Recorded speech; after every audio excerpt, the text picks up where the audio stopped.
So what's the difference between a $97 offer and a $997 offer? Well, the answer may shock you. Not really much.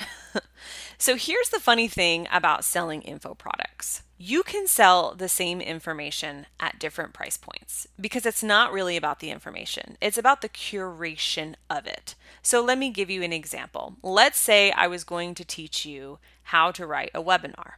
I could do this with free content, a little tip here, a little tip there on a blog, YouTube videos, etc. And you could probably start to piece it together, but you'd need to have a lot of forethought. You'd need to do a lot of digging. I could then write a book and charge you $10 for that book and go through the exact same process. And that would be a different way to consume the information. I could then take that book and turn it into a $97 course where I walk through the big pieces of how to write a webinar, and you could get that webinar done for $97.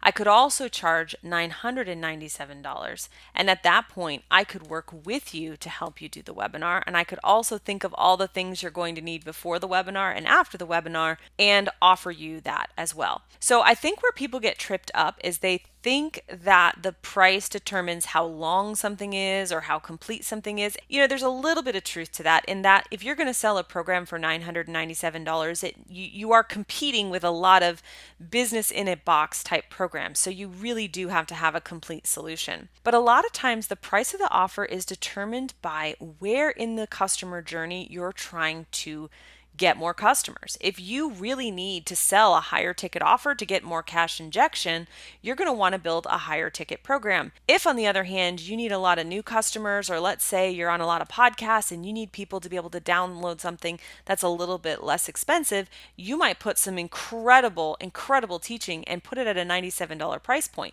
to draw people in. So there's a lot less difference between a 97 and a 997 than you might think.